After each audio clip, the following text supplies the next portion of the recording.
Hey, students. I'll be discussing Chapter 5. Two questions on Chapter 5. Chapter 5 is on inference, population and samples. Probably one of my favorite topics, actually, because that's how really good research gets done. You got to be able to figure out the kind of population, and then you got to take a sample size. Very easy to do. It's like me. I love chocolate, but I am particular to only certain samples of chocolate, if that makes sense. And we'll get more into that as the as the discussion goes, and you get into the chapter. So the text argues that sampling is fundamental, not just to research, but to how we know things in everyday life. So what are the limits of this analogy between everyday knowing and scientific inference? Are there types of knowledge that cannot be captured through sampling logic? Number 2 question. Compare and contrast random sampling, stratified random sampling, and cluster sampling. In what research context relevant to public administration or criminal justice would each method be most appropriate, and what trade-offs does each involve? So, let me go with question number 2. Compare and contrast random sampling, stratified random sampling, and cluster sampling.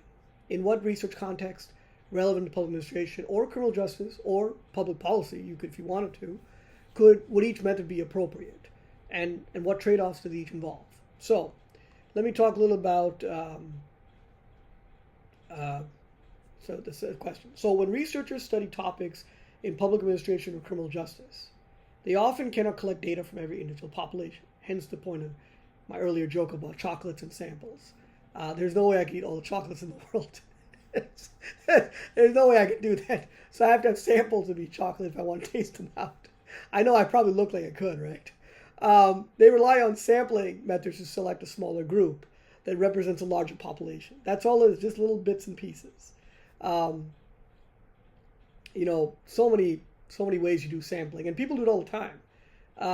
The textbook, for example, explains several different sampling strategies, including random sampling, stratified random sampling, excuse me, and cluster sampling. While each method is designed to produce reliable data, they differ in how the sample is selected and in the advantages and limitations they bring to research. Random sampling is the most straightforward method. In this approach, every individual in the population has an equal chance of being selected. It's random. It's like gambling.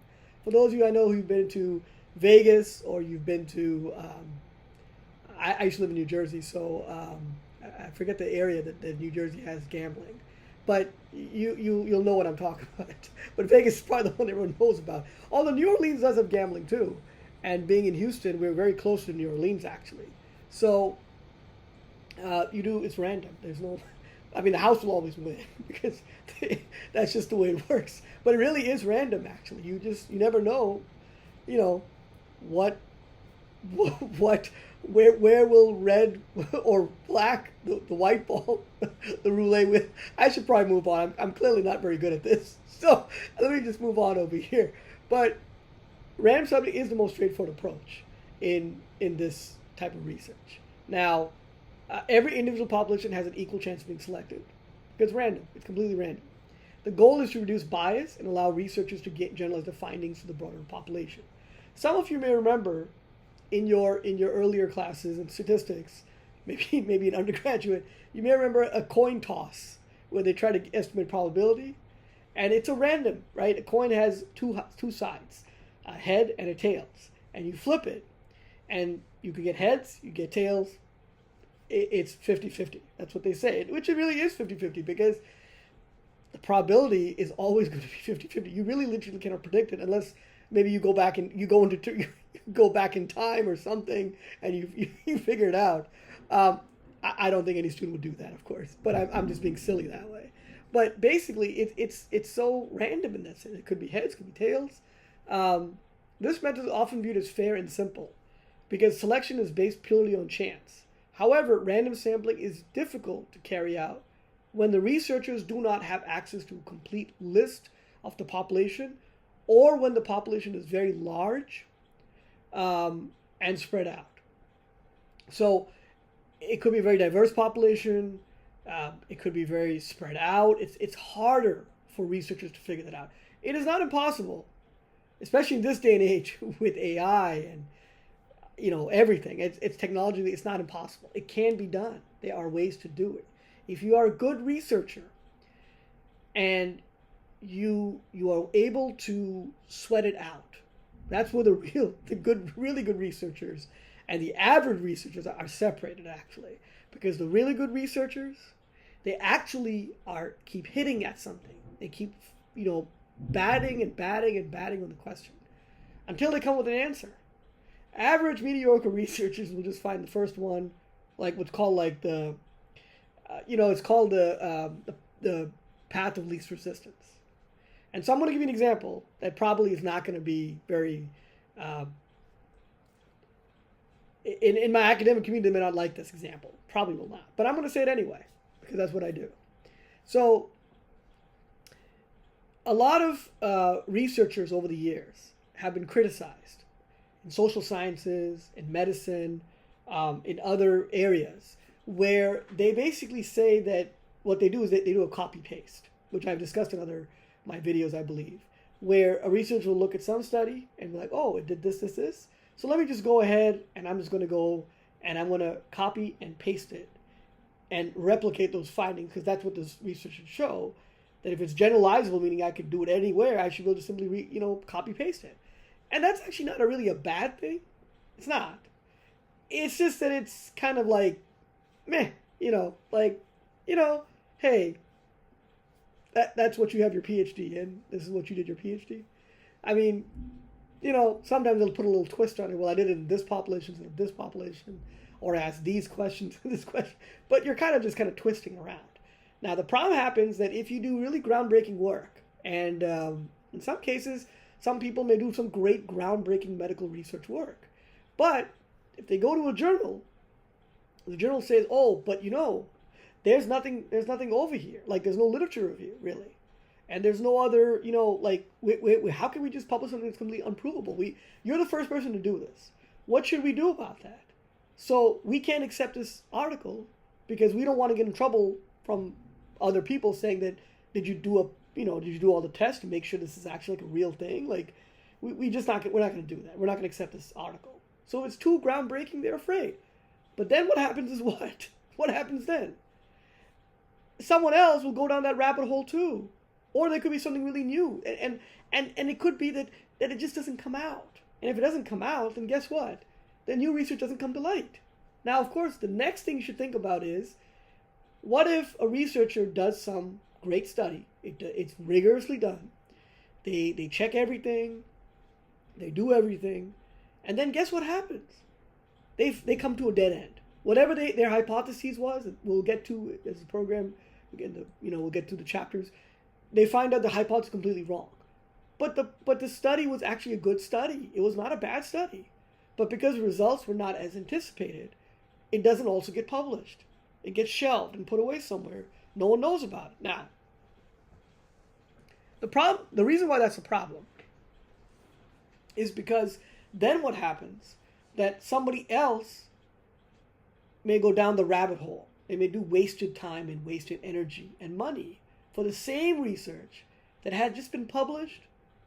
You won't really, they would have known about it. They'd be like, oh, it didn't work out. You know what? I'm going to go in a different direction.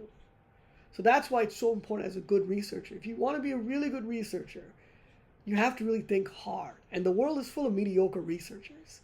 This is the facts. There are not that many good researchers, really good researchers, because it means that you have to be very gutsy. You have to be very brave. You have to really believe in what you're doing, which is hard. It's very difficult to do that, because in order to get tenure, you got to publish along the line, and you're under a time clock of 5, 6, 7 years. And if you don't publish in those journals, then guess what? You're not going to get tenure. You're not going to get promoted. So for a lot of academics, unfortunately, they kind of give up. They don't keep going, and they don't find that groundbreaking work. For myself, I was also the mediocre researcher for the most part, until after I got tenure. And that's when I started realizing that I had an opportunity now. Now I didn't have to worry. Now I could actually really focus on things that I really wanted to do, even if it was a failure. And there were lots of failures I've had, many failures. But I kept going because I didn't want to do the mediocre research. Anybody can do the mediocre research. The secret is you actually don't need a PhD. You just need a willingness to do experiments, basically, and do the research. You don't really need the PhD, even for really good research. You just have to believe. That's all. Just believe in what you're doing. And you can figure it out. But many times people give up because it's so dang hard. That's what it is. Now, talk about random sampling enough to death. Stratified sampling. Stratified random sampling builds on the same basic idea, but then adds on another one.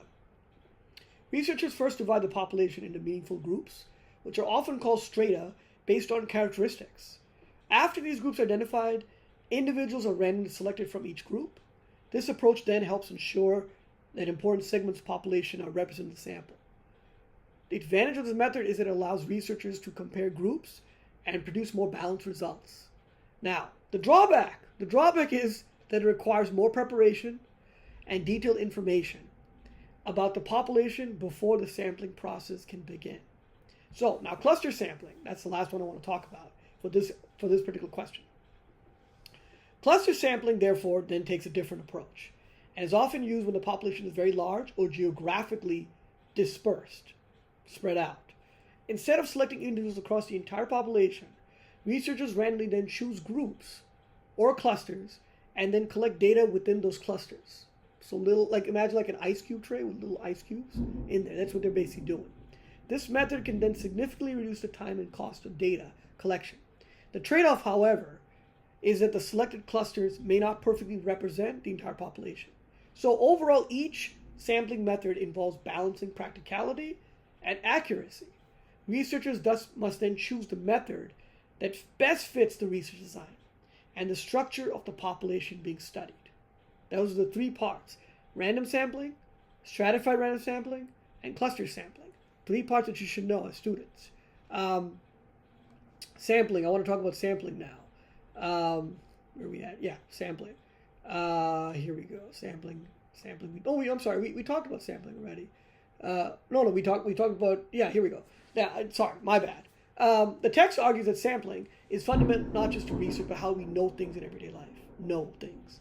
How do you actually know anything, right? Is truth, like they say, truth is actually not. There's really no truth, actually. It's just perceptions of truth, actually. Now, what are the limits of this analogy between everyday knowing and scientific inference? Are there types of knowledge that cannot be captured through sampling logic? So, in daily situations, people often form conclusions based on limited observations. I think we all do that, right? Like stereotypes. Those are limited observations that are generalized across certain populations of certain people, right?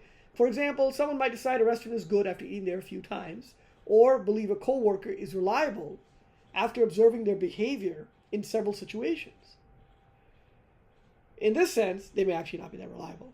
In this sense, people use small samples of experiences to form broader conclusions about the world. Scientific research uses a similar idea by studying a sample of individuals or cases in order to make inferences about a larger population. Now, however, there are important limits to this analogy between everyday knowing and scientific inference.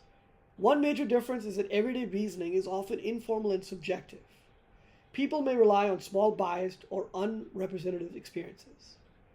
For instance, if someone has one bad experience with a product, they might assume the product is always poor quality.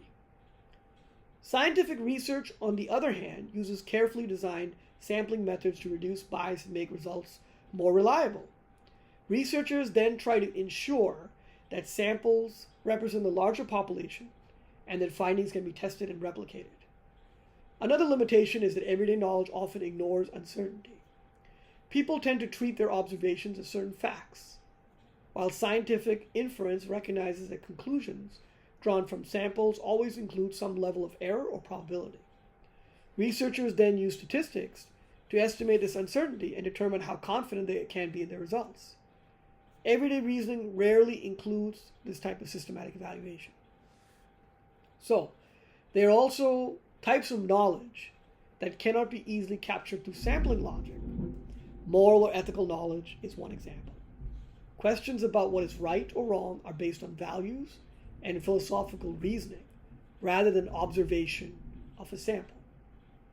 Personal experiences and emotions are another example. While researchers can study patterns in emotions across groups, the meaning of an individual's experience cannot always be reduced to numerical data. Historical or unique events also present challenges because they may occur only once and cannot be sampled repeatedly. Overall sampling is a powerful tool for both everyday thinking and scientific research, but the comparison has limits. Scientific inference relies on systematic methods, careful sampling, and statistical analysis to reduce bias and uncertainty. Everyday reasoning, unfortunately, also often lacks these safeguards, and some forms of knowledge such as ethics, personal meaning, and unique historical events cannot be fully understood through sampling alone, because your experience in the student in this class, for example, may be of sampling that is unique to you. So I can't go talk to student X or student Y. It would be different. So that's something that you should think about when you're looking at sampling. As a researcher, which I'm thinking some of you are going to become some very smart, really good researchers, you have to always keep that in mind whenever you're looking at different ideas like that and you're doing your research. Think about how sampling is so fundamental, because sampling is actually sort of the foundation block that you're going to be building it on, your exact research. So I hope that chapter 5 was pretty good. In order of learning a few little things, you learned some other things along the way that maybe you're not that interested anymore also. But I hope that most of it was good knowledge. And I'm glad that my candy bar, my candy bar lecture was able to give you some sugar and sweetness for your studies. And I will see you guys in chapter 6. Thank you again for your time.